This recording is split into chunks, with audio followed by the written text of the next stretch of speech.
Welcome. I'm Bernice Ross, the CEO and President of Brokerage from realestatecoach.com. My name is Greg McDaniel. I'm with Real Estate Uncensored podcast, and together we're a Real Estate Coach Uncensored. So today we have a great topic for you. It's called Become the Mayor of Your Neighborhood. And this is a strategy that has been kicking around for years. And the thing that's so powerful about it is that it not only is something that you can use for traditional prospecting, which is where it got started, but talk about being on the social media. Being hyper local focused is the key to success now and into the future, because trying to be all things to all people, the shotgun approach, even if you're in a big, in a small city, you want to be really niched into a specific neighborhood and specific price range where you are the expert in that area.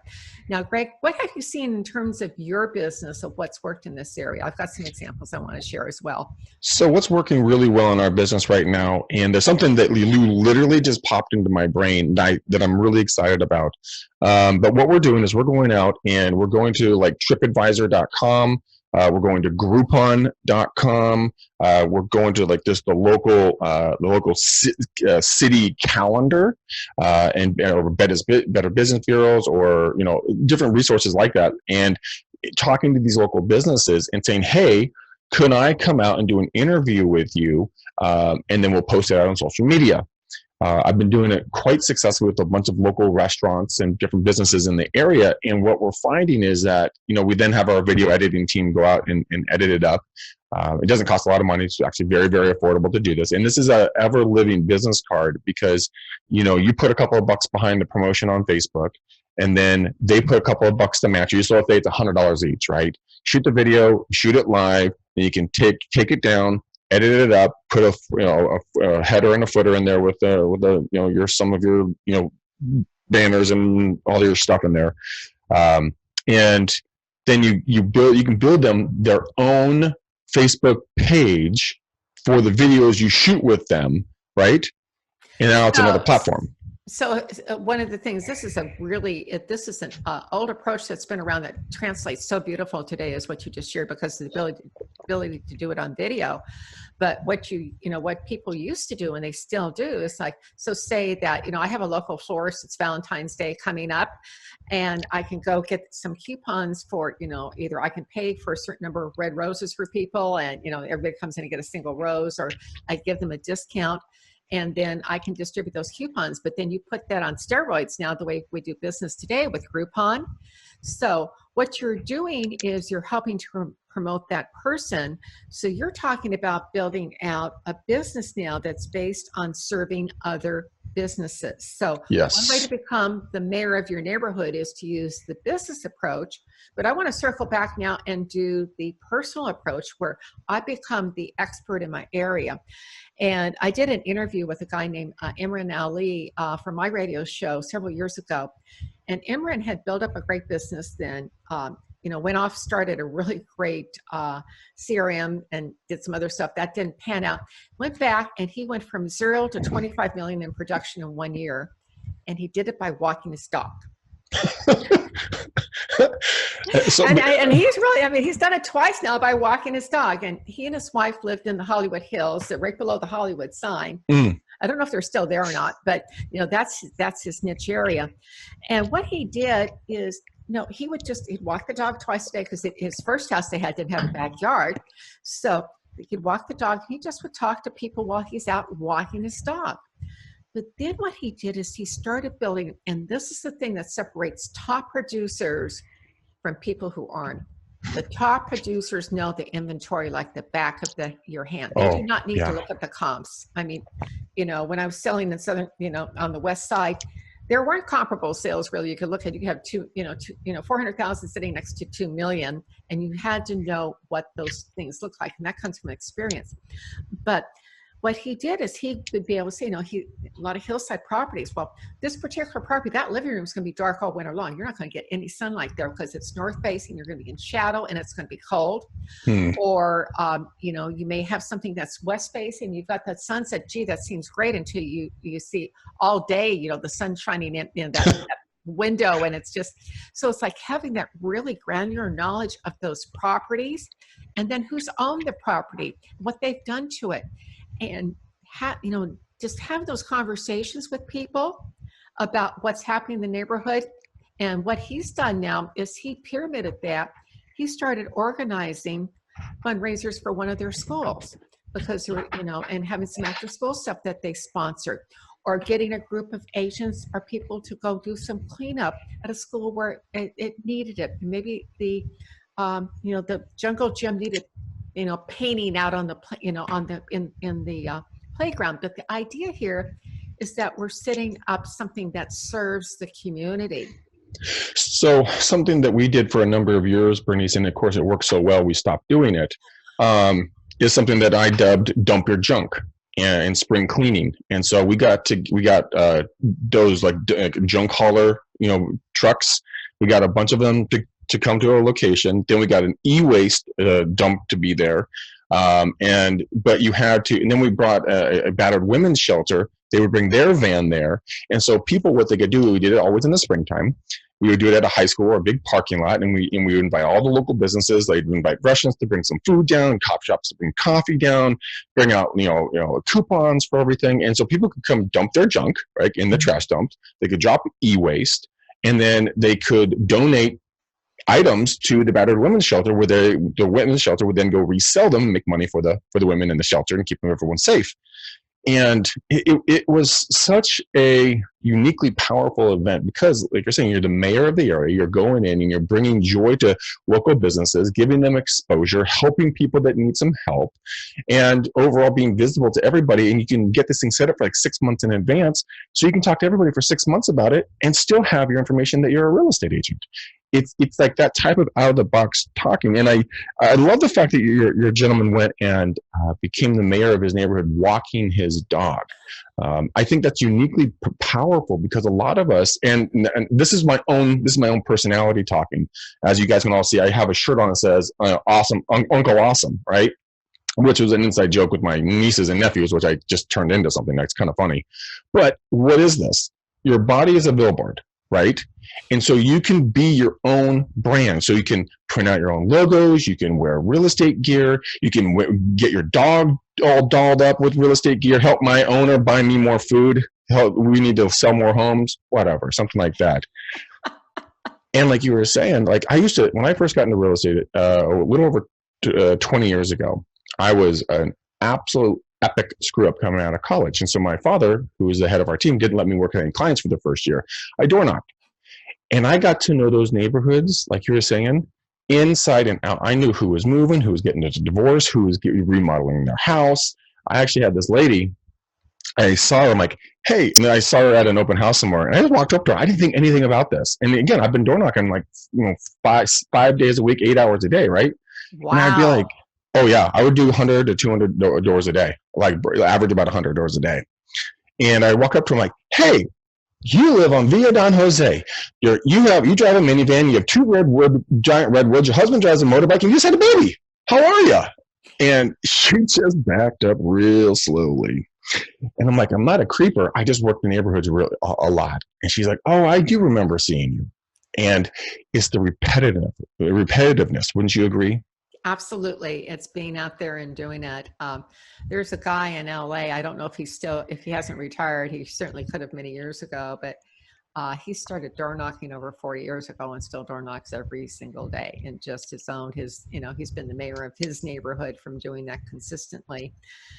But what about people, Greg, who are not the door knockers? I'm sorry. I was, when I was actually a son, I was in my 3-inch heels. I was, working on, Bel Air, Brentwood, Beverly Hills, in the hills. Yeah. Traipsing around, door knocking.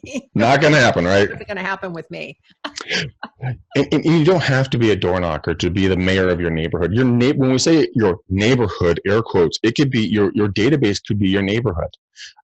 There's a guy named Bob Wolf, a very successful agent out of Southern California. The guy has more energy than I've ever seen another human have energy. It's insanity.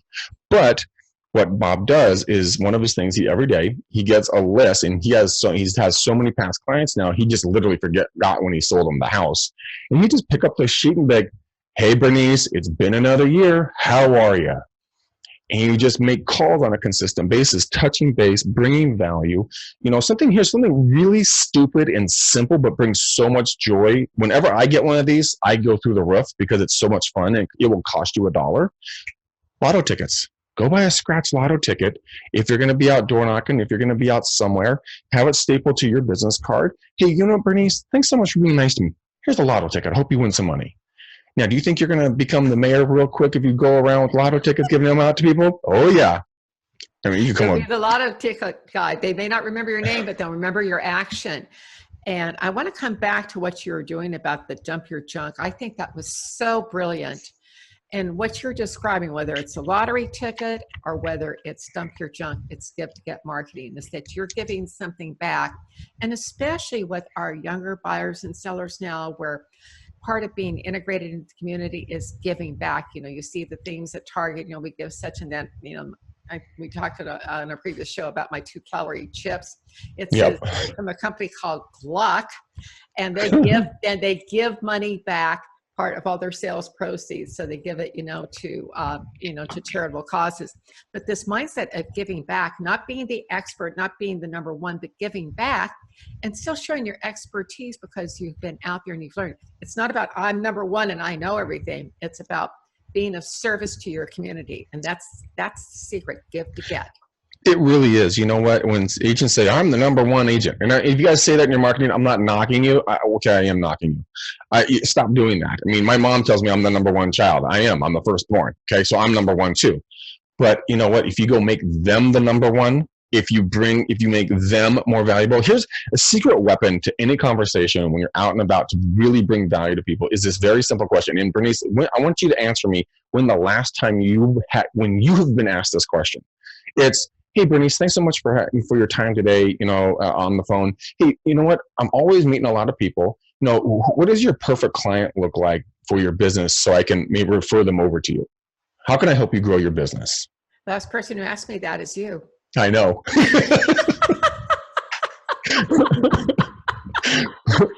That's not quite true. I've been asked that by certain people, but I'm always kind of surprised because I'm coming from, how can I help you or what can I do? But one of the things, I want to talk about this notion of exchange because what happens is when you give all the time, you don't get something back, then, there's a misbalance. There's something's out of balance there. But when you give, you will get not necessarily from that person, right? But, look at who the takers are. And, I love what Brian Buffini says, what happens when you give to a giver, they give back. Mm-hmm. And so people feel that, relationships that work are ones where we're in exchange with each other. So there's a giving and taking, there's a balance.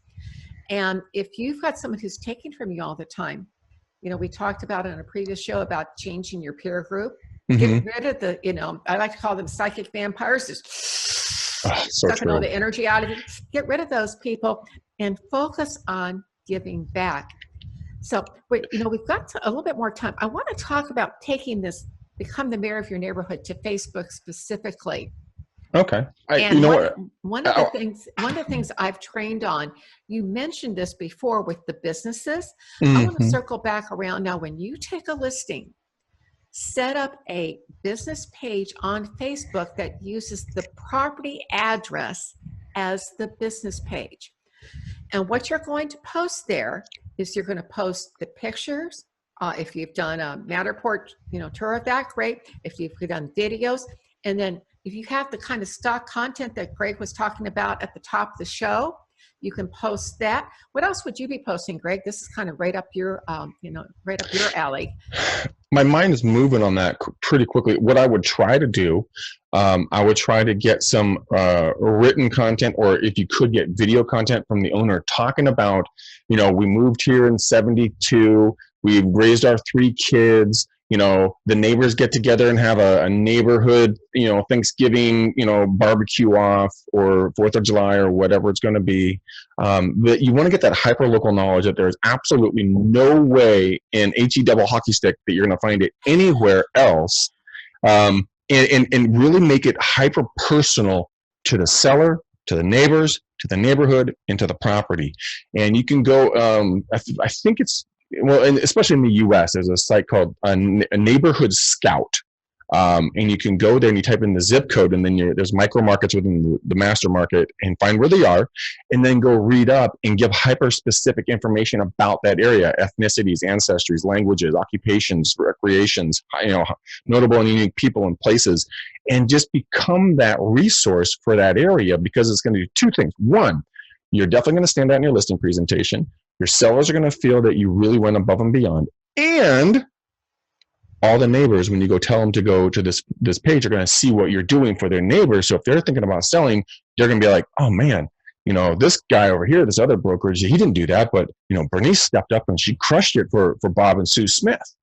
So what was that site again? Just so our viewers will have that. Great.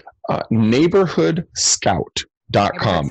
And so you can, if you put an address in, you're going to have to pay for a report. If you put a zip code in, you will not have to pay for it. Then the different colored little micro markets within the master market, just find where you are, click on it, and you'll get all the information, some overviews about the real estate market, and then a lot of other hyper local information that, if you just print that out and leave it at the open house, if you regurgitate that out on a video, you will have so much knowledge about it. And in the future, when you take another listing, you say, did you know, blah, blah, blah. It's very interesting. And that's how you show your expertise. Two other sites to visit, of course, NAR RPR has these beautiful reports. Yes. Many of that information. And then my particular favorite is homedisclosure.com. Again, that's homedisclosure.com. And they even have the sex offenders with me. Really? Yeah, that is it's a fascinating site. Adam Data owns it, and they're the people who used that was Realty Track, which was they like foreclosure data going back like 30 years. So they have really great data, but it has things about is there brownfield nearby? Is there airplane noise? Are there what kinds of hazards are there? What are the good things? What are the schools like? What how they're rated? A whole variety of things. So you can choose those statistics and post them. And then, and I love this idea of developing out the Facebook business page with the kind of data that you're talking about. That Neighborhood Scout thing sounds like something I would really want to know more about. I'm going to go check it when we get off our video today, because that's one I hadn't heard of. So I'm really fascinated to know more about that one. My mind's moving here, because think about this, Bernice. Let's say you and your husband, I was coming over to interview for a job to sell your home, right? And ahead of time, if I was to build a Facebook business page for your home, you could go get literally go get a Google Maps, photo, get the front of that house, go and get stock photos of the neighborhood, some notable things, get some, information about, like we're talking about Neighborhood Scout or the Home Disclosure, and post it on there about information. And then say, hey, Bernice, I threw something together for you real quick. This is just some stock stuff, but what do you think about it? Would that be an impactful thing for you? I would be blown away. And I'm going to really date myself right now, but we did this on our listings a long time ago. So what we would do is we'd print up this is when you print up the brochure, and then we'd go take, get like 50 color photographs of the front of the house, and then we'd stick them on with the glue stick. Yep. You're old enough to remember that. I am, because I used to do it for my dad. all the time. And I think he still has some of those. I don't know where they are, but it's just something that's unique and different. And there's so much stuff here. This Home Disclosure site, I am extremely excited to go take a look at it. But I guess the real thing that people really need to latch onto is find something that is in your wheelhouse. Now, Bernice is a beautifully talented author. She can write like I can talk, right? And not saying you can't talk, but you know what I'm saying. You're fine. Like she's phenomenal at writing. She can. But if you're a writer, go write something beautiful. If you're a video guy or gal, go do some video. If you're an arts and crafts person and you want to put something together and that's your language, go do that. But start doing things that make you stand out. We have a very incestuous industry. We all look the same. We all act the same. There's no way for you to stand out. And even though you think you're going to be standing out by having your double-sided four-cover, extra glossy, brochures, everybody's got them, man. You know what? There's a guy named Steve Sims. He wrote a book called Blue Fishing. Now he's an ex-bricklayer from England, right? He's a mutt. And dude, this fool Go get the book Blue Fishing. He teaches how to be ugly in your marketing to stand out. And one of the things he talked about, and this is something you could do. Bernice, you're going on a trip here recently in the near future. You could go at all the hotels you're going to go to, get that free stationery. Like I just came back from New York, right? So the hotel, I grabbed the stationery and I have some stuff from Tokyo in my desk. But then you take a note and you're like, hey, Bernice, just thinking about you. Hope you're having a good day. Greg.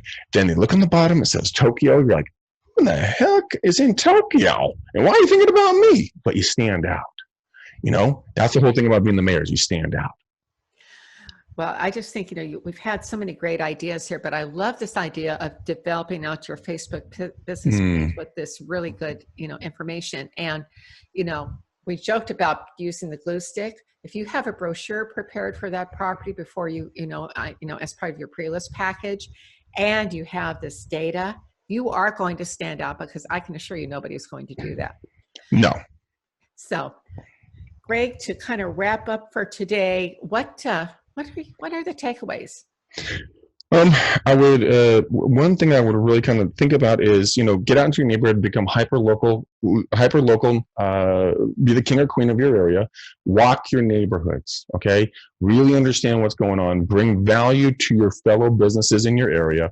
And you guys are going to meet him. This is Bandito. He's going to come in sometimes and say hi. I can't control him. Hi, Bandito. But, I would say just focus on just getting involved into your local business areas. I'm going to kill my cat.